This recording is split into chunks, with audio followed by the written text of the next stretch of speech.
Okay. Okay, so as always, I'm first going to just give a brief overview of the Torah portion with a couple of insights here and there, and then we'll go over one more mystical topic that I prepared and how it affects us practically. So, as you know, the entire fifth book, Deuteronomy, the entire Chumash Dvarim, is all Moshe Rabbeinu speaking his last sermon before the Jewish people, before he's going to pass away, and Joshua is going to take over and bring the Jewish people into Israel. And over here, you'll see again, he's consistently concerned about the Jewish people learning the idolatrous ways from their neighbors, and he keeps on warning them about that. So we'll see that in this Torah portion too.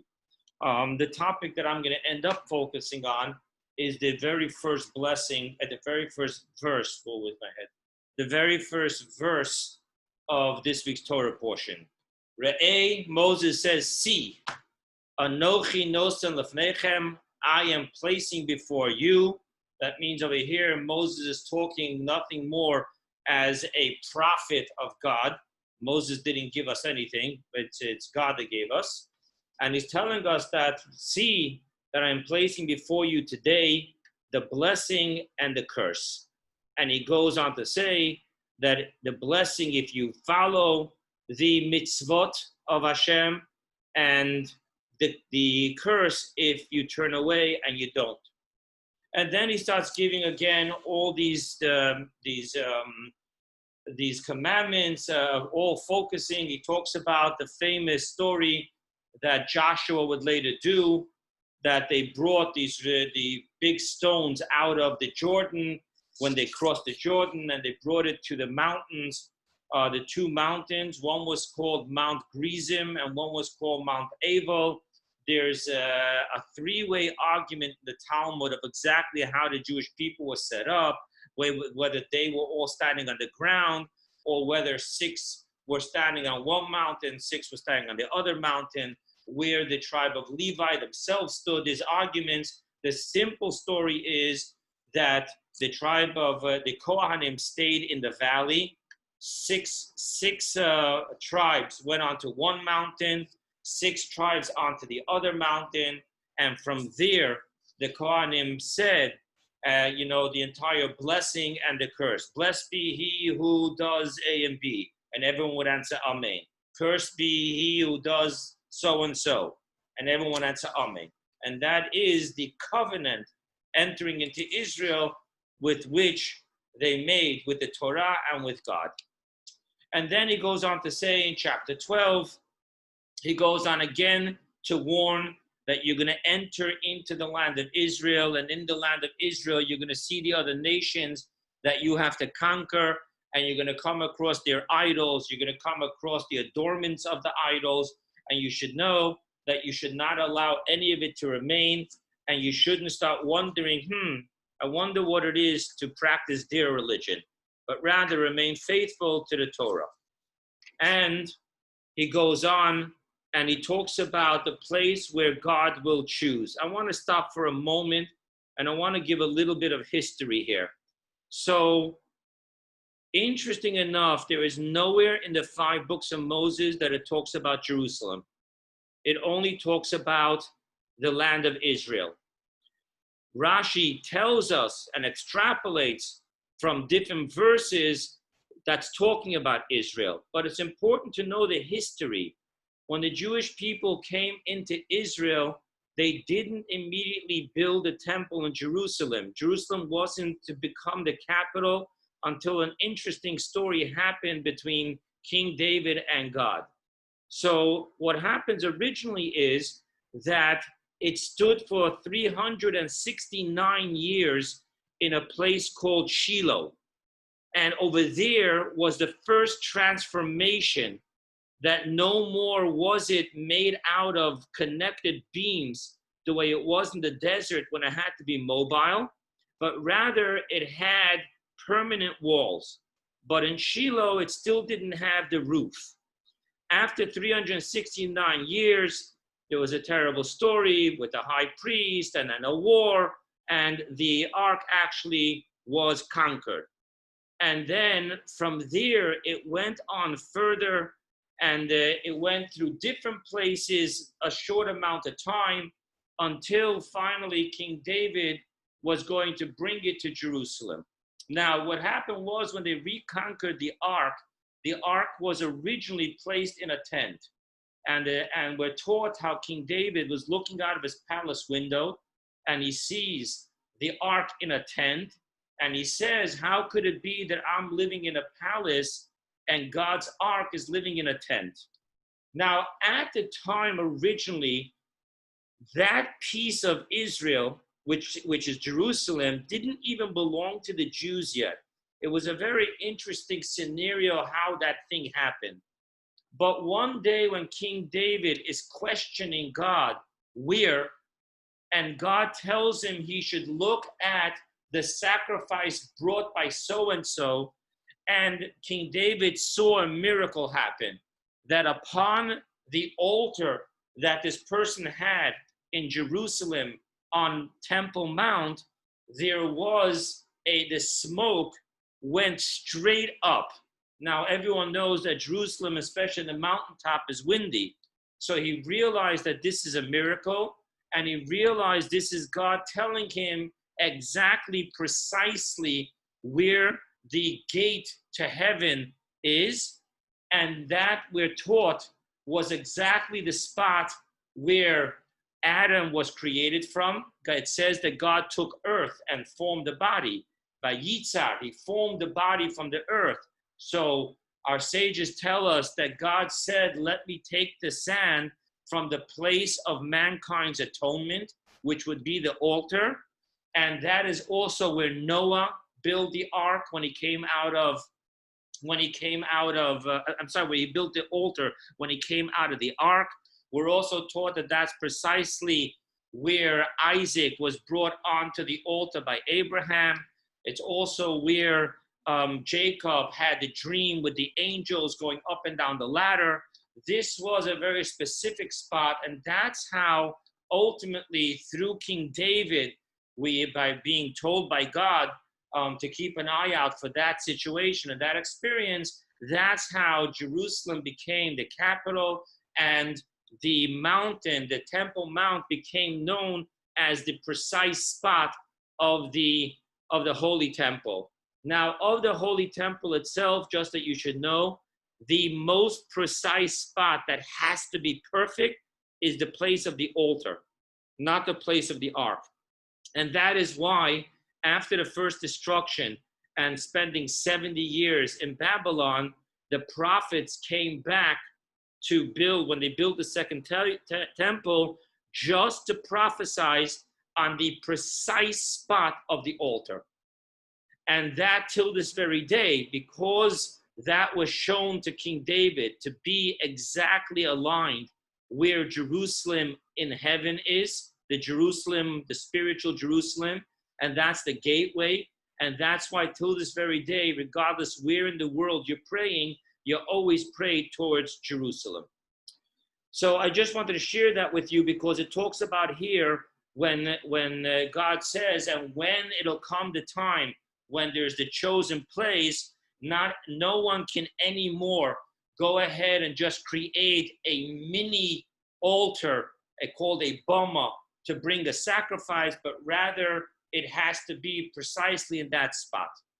Another thing I want to share with you, which many people aren't aware of, that for the 40 years, the 39 years that the Jewish people traveled in the desert, that were not allowed to slaughter animals just for personal usage. The only time they would be able to eat meat is if they brought that animal as a sacrifice, and then they were able to have parts of the animal. It was only here where Moses is now telling the Jewish people that if you will want to eat flesh, you can, as long as you sacrifice it correctly, and it doesn't have to be done as a sacrifice to God. It has to be slaughtered correctly, not sacrificed correctly. And then because of this, God now introduces us again. This is not the first time. The first time is in Leviticus. But God gives us very strong language that we are not allowed to eat blood. And it's very important to understand that he actually says it more than once, and he uses the words rak chazak, strengthen yourself to not eat the blood. And our sages want to know what's the big issue. I mean, you'd think that we all are dying to drink blood, and that God is warning us, don't you drink blood, strengthen yourself. So I'm going to give you a little bit of insight to this, but I want to first back up a moment and share with you. When we're taught that you're not allowed to eat blood, this applies to animals, both the type of animals that we consider domestic animals, such as cows, sheep, and also non-domestic animals, such as deer. So we can't eat any of the blood, and we also can't eat the blood of fowl. Now, the blood that was not considered blood according to the Torah, in the sense of prohibiting it from eating, is concerning fish. Fish does not have to go through that process of extracting blood. Now, understanding what it means that you're not allowed to have any blood means that we have to remove the blood from the animal or from the bird. Now, the chicken, whatever it may be. Now, number one, the law is that you have to do it within 72 hours. So just to explain how this works out practical, I'll share with you the story because my cousin, who's the Chabad emissary in Costa Rica, was involved with it. So I was able to hear the details to see how interesting modern day technology and law, how we have to really understand what's going on. So for those of you that know, Israel does not use its own animals for meat. Most of the animals in Israel, the cows, are used for milk. Most of the meat that's eaten in Israel is actually brought from abroad and primarily from Latin America, Argentina, Uruguay, and there was a time where they were also bringing meat from Costa Rica. Now, the Israeli shochtim, the slaughterer, the rabbis that knew the laws of slaughtering, would come and they would do the slaughtering and then they would ship the meat. Became a question because up to that point, the way they would do it is they would slaughter it. They would check the lungs to make sure, and I'll soon explain that law. They'll make sure that everything is kosher. And then they would take out the blood and they would ship it to Israel. However, they had a technical reason why they wanted to try to see if they can take the blood out in Israel instead of extracting it in Costa Rica. The problem is that the law tells us that after 72 hours, the blood has gone from being in the veins to being absorbed into the flesh itself and can no more be extracted. So they came up with an amazing question. What happens if we freeze the meat immediately? Flash freeze it. So then the blood is no more a liquid. So then the reason of our sages for 72 hours is put on pause. The 72 hours would start from when it defrosts. So I want to just show you how serious it is, all the technical laws of extracting the blood with modern technology. And by the way, just in case you're interested in knowing what the answer is, I'm sure you can imagine that you're dealing with Jews. There's two opinions. But whatever it may be, I just wanted to bring out to you how serious this is. Now, the process of removing the blood has to be done in 3 stages. There is the soaking, there is the wiping down, the salting, the wiping down, and the soaking.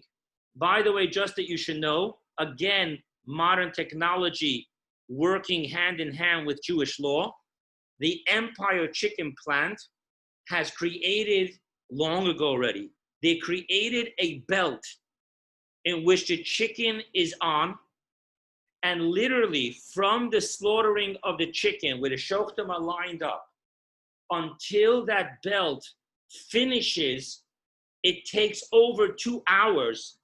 That belt keeps on moving so that it's moving slowly in the water, keeping it soaking because it's in the water, and then coming out, dried, keeps on moving, machines salt it, and whole questions, again, how you salt it, can you salt the whole chicken, you have to cut it open, whatever it may be, but it salts for that long period of time, then the belt goes back into water, again traveling slow the amount of time, so that at the end of the day, the entire process, that by the time the chicken is taken off the belt, it is kosher and ready to go.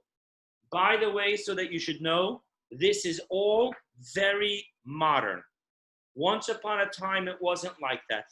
Once upon a time, you went to the market, you bought your own chickens, you went to the shochet, he slaughtered it, and you had to cut open the chicken after it was killed, and now you have to go ahead and check the insides, and you had like a type of fence gate, because it has to be with holes so that it can drip out the blood, and you would salt it by yourself. And if you found any black and blue marks or questionable things, you yourself took the chicken to the rabbi and asked the rabbi, is this kosher or not? Today, we don't do that. As a matter of fact, in Florida, for a while, when I first came, there was a store that sold the chicken only slaughtered and not koshered, and the Jewish community would not buy from them. Because today, it's accepted that the average housewife or husband does not know the laws, is not expected to kosher it. He had just, by the time you bring it from the store, it is to be already koshered and all. So you just can eat it. Now, the animal process obviously has the same thing. I want to just point out for a moment, because in this week's Torah portion, we talk about the laws of the kosher species or non-kosher. So I want to break down kosher. This is kosher 101. Step one of kosher is to know that there are species that are kosher and species that are not kosher. And the way we know whether the species is kosher or not, the Torah gives us 2 signs. One sign is split hoofs, and one sign is that it chews its cud. You have to have both, the species has to have both signs in order to be kosher. So if it only has one sign, for example, the pig, its front legs are split hoofs, it's not kosher. If it only chews its cud but doesn't have split hoofs, not kosher, which is, by the way, doesn't exist. But the bottom line is that what we do have is species that are kosher, species that are not kosher. Now that we know that cow is kosher, we still cannot go into Publix and buy any piece of cow. Why? Now, here we have to know 3 things besides the species being kosher. Number 1, it must be slaughtered according to law. You should know that we find in the Torah the word v'shachat, and it should be slaughtered. But you should know that the 5 most primary details which make a slaughtering kosher or not kosher is not mentioned anywhere in the Torah, but rather was given orally from Moses that he received on Mount Sinai, and is documented in the Talmud. Just that you should know, there are many instances that if you read the Torah, you have no idea what to do. For example, the tefillin. It says in the Torah clearly where you should put the tefillin, but it doesn't say anywhere what tefillin are supposed to look like. And if not for the Talmud finally documenting the oral tradition that Moses brought from Mount Sinai, we would have no idea how tefillin are supposed to look. So don't be alarmed, shall I say, that you're going to see that there are mitzvahs in the Torah, but we have no idea how to fulfill them without the oral tradition that Moses himself brought to us from Mount Sinai. Now, this koshering, the slaughtering has to be kosher.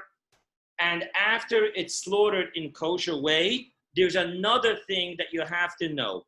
Now, in order to understand this, I want to introduce you to certain words. There is a word called nevela. Nevela is a dead carcass. That is not kosher. There's another word called treif. Most people know the word treif and they use it for everything. Treif is actually misused in modern day jargon.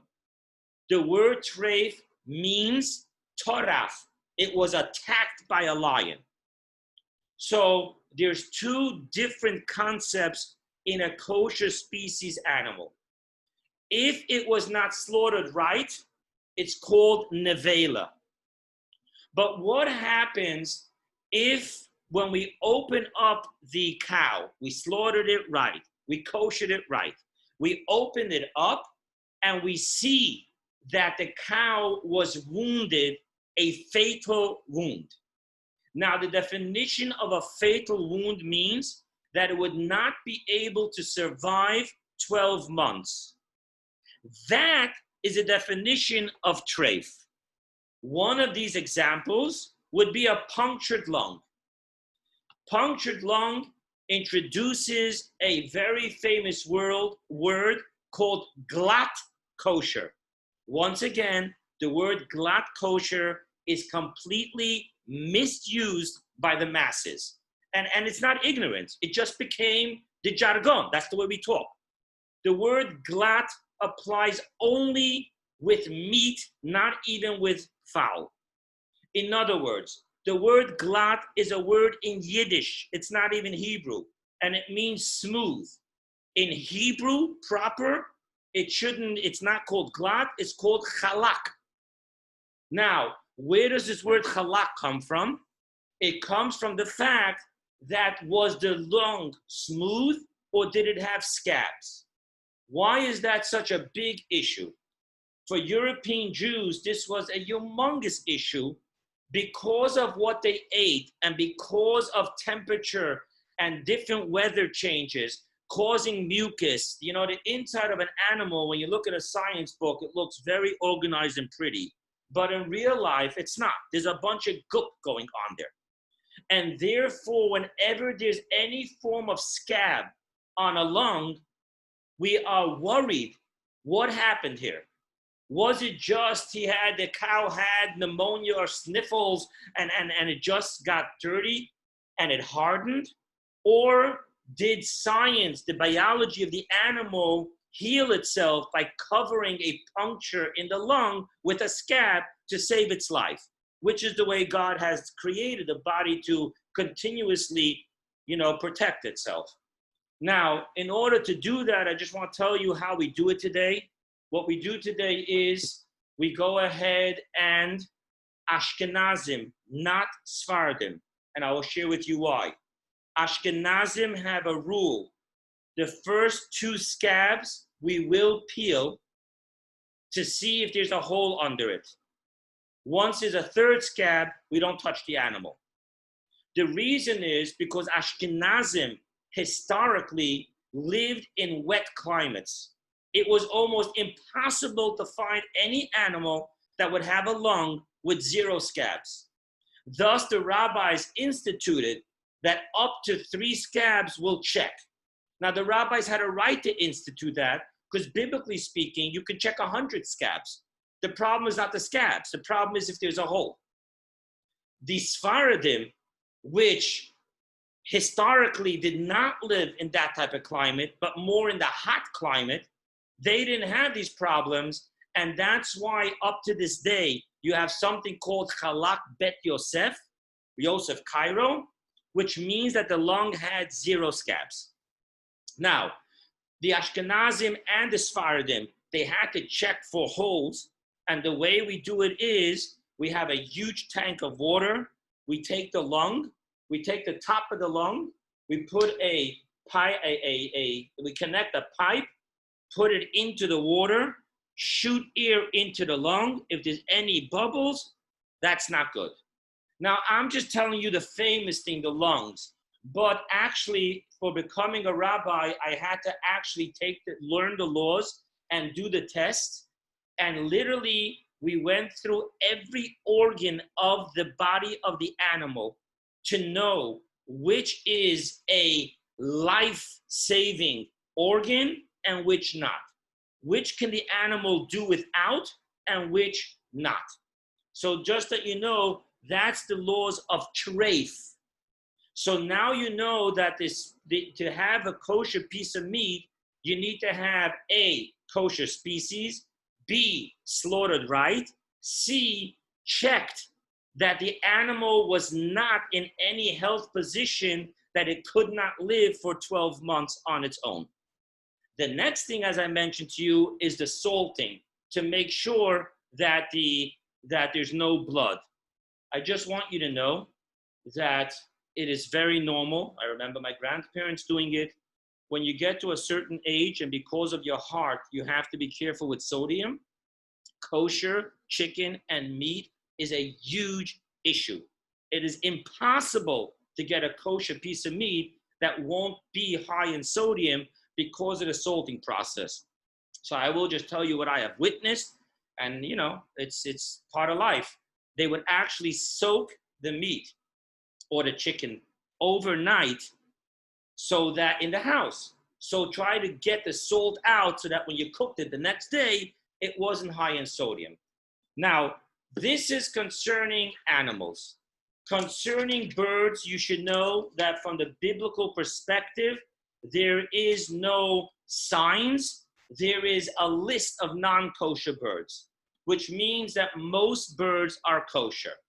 And I'm just sharing this with you here in this week's Torah portion just because we're talking about kosher, so I'm already using the opportunity to talk about all the parts of kosher. So therefore, you should know that when it comes to birds, we extrapolate what the hidden message is, and I will soon talk about this, about not having predator birds. So much so that there was a very holy Jew who lived 17 generations ago, and his name was the Shloh HaKodesh, the Holy Shloh. And he once was walking in the street and he saw a turkey attacking another bird, and he actually left in his will that none of his offspring should eat turkey.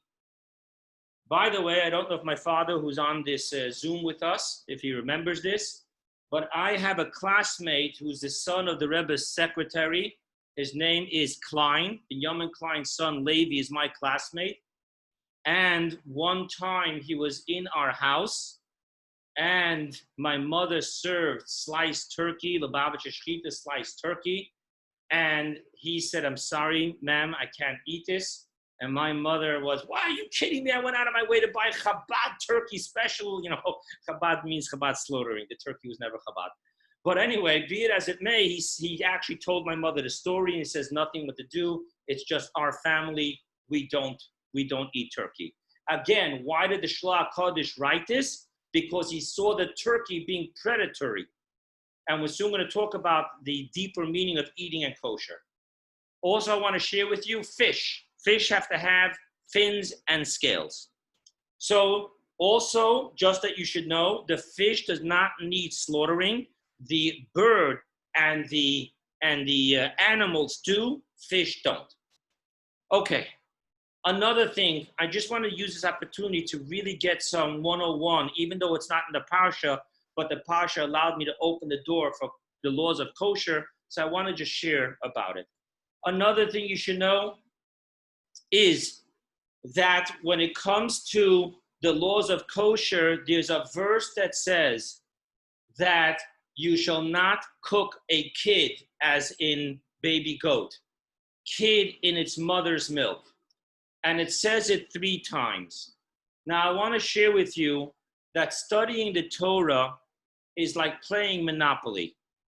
If you don't read the rules and you decide how to play, you're not playing Monopoly. It may look like Monopoly, it may smell like Monopoly, it may feel like Monopoly, but if you don't read the rule book and play by the rules, it's not Monopoly. The same thing with the Torah. The Torah comes with a rule book. And the rule book, as it's known to us, is the 13 the 13 principles through which the Torah is to be extrapolated. We were given this from Moses, handed down. There's different traditions and how to call it, Prophet Cloud, there's different, but basically this is the rules that was handed down. It's extrapolation. When you use these 13 rules of extrapolations, that is the biblical definition, not the rabbinical interpretation. Let me be clear with this. For example, we will extrapolate through these laws that we're not just talking about a goat and we're not just talking about its mother's milk. We will extrapolate that we're talking about any animal meat in any animal milk. That's what we extrapolate to be biblical, even though it doesn't say in the verse. Also, because it says 3 times, thou shalt not cook, again, according to the rules that Moses gave us, we learn out you're not allowed to cook it, you're not allowed to eat it, you're not allowed to have any financial gain from it. That means that I am allowed to sell pork to a Gentile, but I'm not allowed to sell a cheeseburger of kosher meat and kosher cheese even to a Gentile, because I am not allowed to make money off that. Now, that is biblical. Then there is rabbinical, which made buffer zones. That's not the application of the rules. That is extra guidelines. For example, not to have fowl with milk is actually rabbinical, not biblical. There's one opinion, but basically, this is the way we rule. So I want to just share with you that the things that we extrapolate from the Torah, the way Moses taught us to, is all biblical. The extra guidelines, the extra buffer zones, that's rabbinical. Okay? Now, you should know that from everything I just told you, every one of us sitting in this Zoom class or that will hear this Zoom class, most of your kosher issues will have nothing what to do with what we're talking about. Because as I already told you, today the store sells it to you ready to eat. So you don't have to know the laws about the blood. You don't have to know the laws about the slaughtering. You don't have to know the medical laws on whether this animal was going to live or not.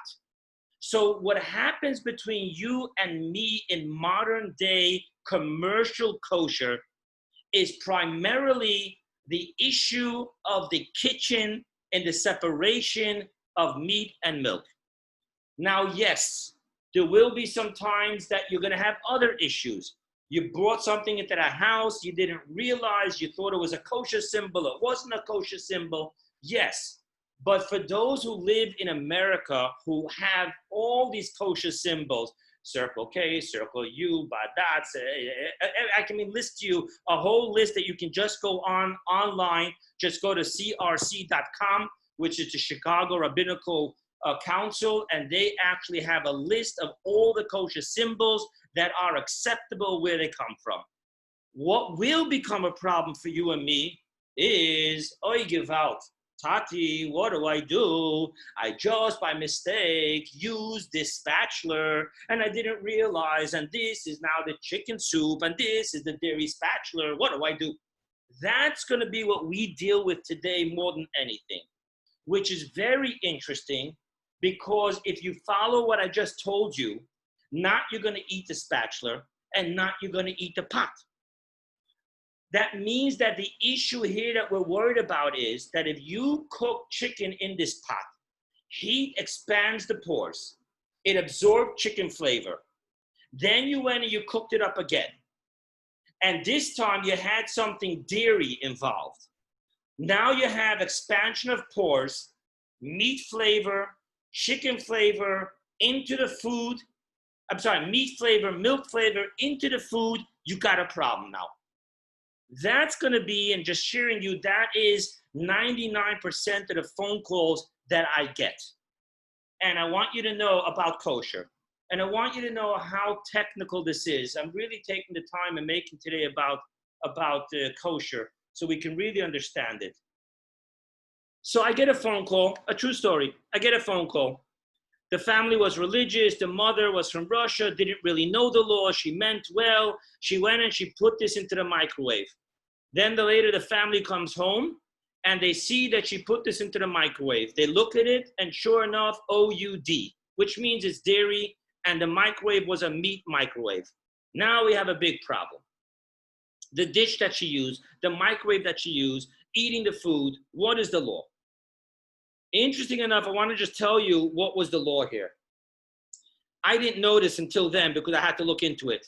Do you know that when you read the ingredients, it's written in the order of the quantity? The later on the ingredient is written in the list, the less quantity it has. The rabbi asked to know which number in the ingredient list it was. Because it was so late in the ingredient list, and there was so much of the first ingredients, whatever it was, flour, whatever it was. So he said that it isn't a problem because the flavor of the milk was so minute that there was 60 times the mass of other stuff. So the milk lost its identity in the mass. So again, I'm just giving you these details just to know how three-dimensional and full these laws are applied in the modern day Jewish kitchen. Okay, moving right along here. By the way, let me just throw out there one more thing. Very interesting. People travel. You go into a hotel and you rented, you got yourself a suite that comes with a microwave. Are you allowed to use the microwave because the microwave's not kosher? The people before you were not kosher. So I just want to give you an example of something that could be done. I mean, I'm not saying everyone's going to do this, but you should know the black and white law this could be done. You take out the glass plate. You take out that little round circle with the wheels that turns. You clean the inside. You take a glass of water. You put it in the microwave. You turn it on to the point where you keep an eye on it that the water was bubbling for over 3 minutes. And in black and white Jewish law, you can use that microwave. Because what that bubbling did was it created the expansion of the pores and it brought out the flavor. And the reason why you can get away with a microwave doing this is because the microwave never had the food touching it. The food rather is because of the air. So you're able to kosher it through the bubbling of the air. I'm just throwing out there how amazing modern day technology and kashrus. You have to put the two together. Anyway, enough about this. Moving along because time is ticking. So again, he's talking about the idol worship. He's warning you about false prophets, and that it's very interesting. He's warning us we should not be afraid of false prophets. That's not an easy thing, because if the prophet did things that showed you that he had powerful prophecy, and all of a sudden now he's giving you a prophecy which is exactly against the laws of the Torah, so you know that no prophet can ever permanently change something in the Torah, you have to stand up to this guy. And then most of us, Jewish people specifically are very, very superstitious and don't like messing with people with spiritual powers. And God's telling you, make up your mind. Was it about him or was it about him being my messenger? And if it was about him being my messenger, then the moment he turns away from that, he should not have any influence on you. Very powerful. Anyway, another thing I want to just talk to you about is the laws of charity. In this week's Torah portion, it says the word aser ti aser. The word aser comes from the word eser, which means 10, which means tithing. So it says, tithe, you shall tithe. And our sages want to know why the double language. It just should have said, you should tithe. Why does it say, tithe, you shall tithe? And it tells us like this. In the Torah itself, there's no vowels and there's no dots. Thus, the shin and the sin have no difference. The shin has the dot on the right side. The sin has the dot on the left side. Now, the sin, eser, means 10. The shin, ashir, means rich. And thus the sages tell us, God is saying, Aser Te'asher. Tithe and you will be rich. So much so that God actually, this is the only mitzvah that God says you can test me. Test me if I won't be true, that you giving charity will bring you financial blessings.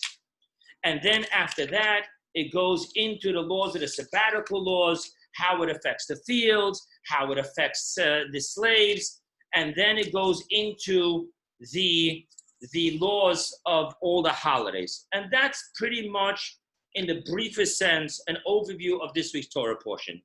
Now I want to take, I told you I was going to give you a mystical insight to kosher and about the blood. So I want to share with you. Scientifically, what you eat becomes your flesh and blood. On a spiritual level, when what you eat becomes your flesh and blood, it also happens on a metaphysical level, which means the traits of the animal that you ate will become part of you. And thus, even though the reason for kosher is because God said so, but Maimonides says, even the God said so mitzvot, you should try to learn something out of it. And what we're learning out of this is, be careful on your intake, because it doesn't only have a physical effect on you, healthy, whether you're eating fatty stuff or not, it also has a metaphysical, emotional, intellectual, and spiritual effect on you.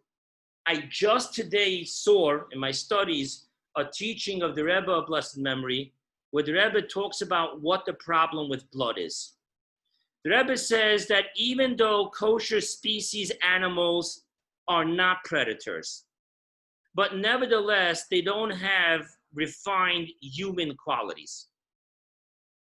And therefore, by slaughtering it and making sure everything is good, and by eating it, in the physical digestive system, the Rebbe explains that there's also a spiritual digestion system taking place, and explains this in Kabbalah with the different names, the Ma, the Ban, and he explains that this spiritual digestion is cleansing the animal flesh from animal instincts before it becomes the human flesh, the human body.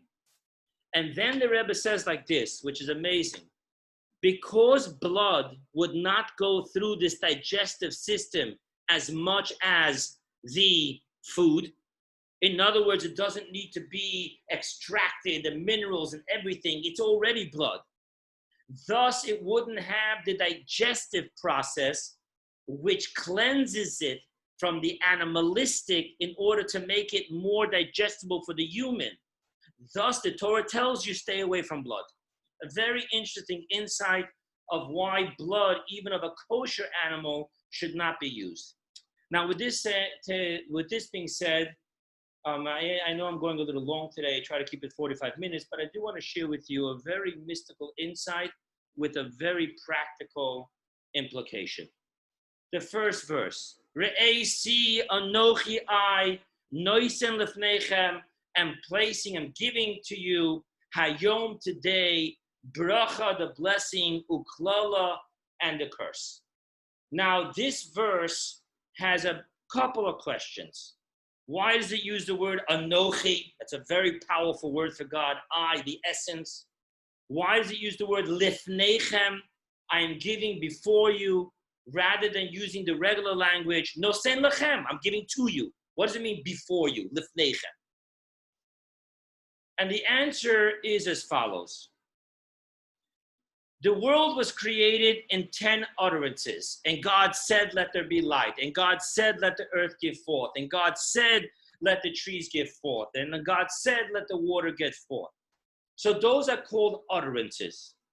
Now, you have equal to this is the 10 commandments.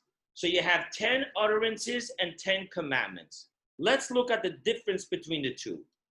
The 10 utterances, 32 times you have the name Elokim.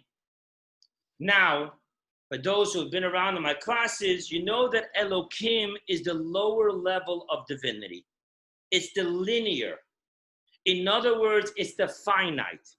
It's the way God says, Let's pull back the infinite light, give a finite light, so that there will be a soul that fits into the body of creation. Now, when you deal with, by the way, for those who like the Kabbalistic stuff, if you add up the number of the numerology of God's name Elohim, it'll equal 86. If you add up the numerology of the word Hateva, nature, it equals 86. Which means that it works in the cause and effect, the finite, that which is absorbed. Now, what is the challenge with that? The challenge with that is, there's an answer from the Rebbe, which I struggle with, and that is that a person wrote into the Rebbe that life is very hard and there's suffering, and the Rebbe answered, show me the contract God gave you that life was going to be easy. And of course, you know, for a boy my age who was brought up with Disney World, that's not supposed to be that way. It's always supposed to be, you know, they live happily after ever. And life isn't that way. Very few, if any, ever get the happily after ever. Life basically has good moments and has really painful moments. It's just the way it is. Why so? And the answer that I'm going to suggest to you is because the 10 utterances come from the name Elohim. Elohim represents justice. Justice demands that sometimes there's blessings and sometimes there's curses. Justice demands that there isn't just this miraculous Disney World Garden of Eden where everything is beautiful, but rather there is the true struggles between light and darkness. There is sickness, there is poverty, there is wealth, there is health. It all exists. And we all get our balance of it all. No one gets only blessings and no one gets only curses. However, let's go now to the 10 commandments. The first word of the 10 commandments is Anochi, I. And that refers to the essence of God. The second word is the ineffable tetragrammaton, which is the name of mercy and compassion. The third word is from the name Elohim. Thus we're taught that while the 10 utterances of creation have to deal with blessings and curses, however, when you can live not with the external dimension of the universe, but the internal dimension, which is that the entire universe exists so that we can have freedom of choice to study Torah, do mitzvot, behave the way God wants us to behave, then you're not dealing just with the Elohim, but you're dealing with the Hashem and you're dealing with the Anochi. When you're dealing with the Anochi, the miraculous process of curses being transformed into blessings is obtainable. Now let's go back to this verse. Moses is telling the Jewish people, you're going into the land of Israel. You're going to deal with agriculture. You're going to deal with import and export. You're going to deal with health issues. It's no more going to be the manna and the clouds and the water from a rock. So you should know that you're going to be experiencing all that life has to offer. And when you say all that life has to offer, it's both pleasantries and not pleasantries. Thus, he's telling them, you have a choice now. You can decide only to live with the externalism of Israel, where Israel is a Jewish state, a state of Jews. Or you can decide to live with the internal of it all, where Israel isn't a state of Jews, but it is the ultimate Jewish state, which means that which has become the palace of God and operates according to God's laws. Therefore, I want to reread the verse to you. Re'ei see. In other words, most of us, our level of faith and connection to God is not seeing, it's hearing. It's a little abstract, it's a little distant. I mean, let's face it. The stock market is very real in whether we're making money or not making money. Davening with a minyan, I believe it, but I can't tell you that I see it. So for most of us, we allow faith to just be that of, I hear what you're saying. Moses says, get past that. Re'eh, focus, concentrate, learn to see God in everything you do. Anochi, don't just live as the world being of 10 utterances with a system of nature. Rather live with Anochi, I am God who gave you the Torah and placed myself in the Torah for you to live a worldly life. And then it says, no saying lifnechem. Remember I asked you, why did it say lifnechem, before you, rather than saying lachem, to you? And the Kabbalistic answer is that the word lifnechem comes from the word pnimius, interior, not exterior. Learn to live an interior life. Find meaning and purpose and divine connection in everything we do. And then everything will be hayom. It'll all be daytime, light. There won't be no darkness, no night. And then bracha uklala. This will then manifest itself, that the blessing will not only be in the blessings, but even that which seem to have been curses become blessings. And all of this depends upon how we choose to live our life.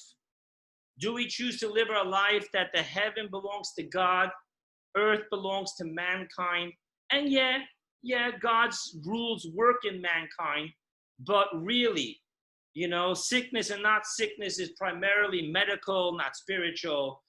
Poverty and being able to make parnasah is really a question of physical, not spiritual.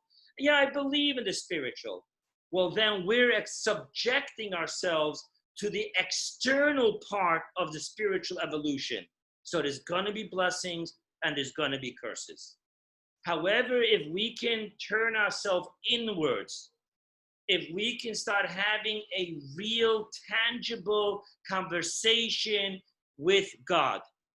As someone once told me, someone said that they're now, for whatever reason, they reached that level, they have to live that way. They said, for me today, when I go to the store, I tell God, come, we're going to go to the store. It becomes tangible. It becomes real. And everything that happens, of course, we need to ask ourselves, okay, what did I physically do that I can do differently? But after sight, we have to ask ourselves, so this is what happened. Where's the blessing here? Where's the deeper meaning here? And that is a very interesting thing.